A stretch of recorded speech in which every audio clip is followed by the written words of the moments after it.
Oh Seigneur Jésus, ta grâce. Beaucoup parlent, mais ils ne savent pas ce que c'est que être chrétien. Être chrétien, ce n'est pas seulement des mots, des paroles. Je ne sais pas ce qu'on a appris à certains de ce que c'est qu'un chrétien. Mais être chrétien, c'est une vie de consécration. Une vie de consécration, c'est-à-dire de mis à part pour Dieu. Être chrétien, c'est avoir une vie, une discipline en tant que chrétien, en tant que disciple de Christ. Être chrétien, c'est avoir une relation personnelle avec Dieu son créateur qui est vivant, chaque jour. Être chrétien, c'est avoir une vie de méditation de la parole de Dieu chaque jour. Avoir une vie de prière. Être proche de Dieu par la méditation et la prière. Savoir entendre le Seigneur. Savoir l'écouter lorsqu'il parle dans notre cœur. Lorsqu'il parle par des pensées. Lorsqu'il parle par des songes. Lorsqu'il parle à travers sa parole. Lorsque nous méditons sa parole. Lorsqu'il parle même à travers des événements d'une manière quelconque. Selon ce qui est prévu dans sa parole. C'est ça être chrétien. Obéir au Seigneur. Préférer plaire au Seigneur plutôt que la gloire du monde. Plutôt que plaire aux hommes. Être chrétien, c'est souvent prendre des décisions et l'assumer devant tous les autres. Oui, je fais telle chose parce que mon Dieu est d'accord avec ça. Mon Dieu dit dans sa parole que c'est ça qui est bien. On l'assume. C'est ça être chrétien. Être chrétien, ce n'est pas se laisser balloter, influencer par des hommes à cause d'une quelconque influence, d'un quelconque pouvoir que cette personne peut avoir sur nous. Mais de savoir qu'il y a un Dieu suprême qui a créé toutes choses et qui est au-dessus de tout, qu'il est préférable de lui obéir à lui et à lui seul, plutôt qu'aux hommes. De savoir qu'à un moment donné, lorsque la décision, lorsque les situations se posent et qu'il faut choisir avec les hommes et qu'il faut choisir entre l'obéissance à Dieu et l'obéissance aux hommes, on décide de choisir l'obéir au Seigneur parce qu'il est plus grand que tout. C'est ça être chrétien.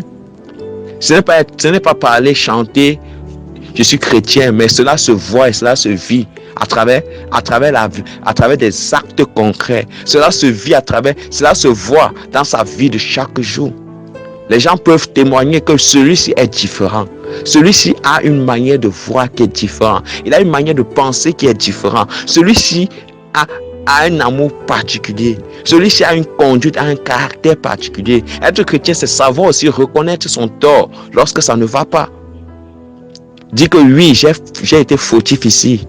Je demande pardon et demander pardon au Seigneur. Être chrétien aussi, c'est pouvoir abandonner des caractères qui ne glorifient pas le Seigneur et avancer chaque jour vers le bon chemin, vers la bonne voie. C'est ça être chrétien. C'est ça être chrétien, c'est ça l'évangile que je prêche. C'est ça l'évangile que nous prêchons. Car nous avons rencontré un homme, une personne qui s'appelle Jésus-Christ de Nazareth. Et quiconque rencontre Jésus ne reste pas le même. Quiconque rencontre Jésus, sa vie n'est pas la même.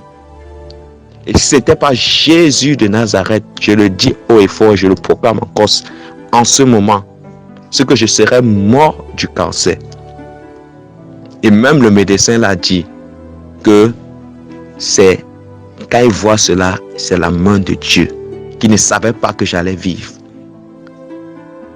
Et ceux qui m'ont connu dans cette situation peuvent en témoigner. Combien de personnes sont mortes du cancer avant et combien de personnes meurent chaque jour du cancer? Pour ne citer que ce bienfait qui n'est pas le seul parmi tant d'autres que ce Dieu m'a fait. Je peux dormir tranquillement parce que je sais que mon Dieu, mon Rédempteur est vivant et il veille sur moi. Je peux arriver quelque part. S'il y a des personnes qui, comme on dit souvent, les ondes négatives qui font des choses dans l'ombre pour détruire les vies des sorciers, des satanistes, c'est eux qui ont peur de moi. Parce que je sais que celui qui est en moi est plus grand que celui qui est dans le monde. C'est ça être chrétien. Porter sa lumière partout. Porter sa lumière partout, c'est ça être chrétien. Beaucoup parlent de ce que c'est que chrétien, mais ils ne savent pas ce que c'est que chrétien. Ça implique une vie de sacrifice. Ça implique des grands sacrifices. Pouvoir voir des choses que les gens préfèrent, les gens aiment. Les gens aiment à cause de leur chair, de se satisfaire. Mais dis que tu ne veux pas de ces choses parce que tu veux plaire au Seigneur. parce que tu veux lui obéir. Dis que tu ne veux pas de la fornication parce que tu veux plaire au Seigneur. Tu veux te marier pur, vierge jusqu'au mariage. Tu ne veux pas exposer ton corps aux autres parce que tu veux plaire au Seigneur. Tu veux que ton corps soit uniquement pour ton mari, pour ton épouse. Tu ne veux pas tromper ta femme, tromper ton mari parce que tu plais au Seigneur. Tu ne veux pas blesser tes enfants parce que tu veux plaire au Seigneur. C'est ça être chrétien en quelques mots. Donc fais ce bien-là qui plaît à Dieu selon sa parole. Donc voilà en quelques mots. Donc pour ne pas, il y a tellement de choses à dire là-dessus. Donc que Dieu soit béni, soyez bénis par ce message. Amen.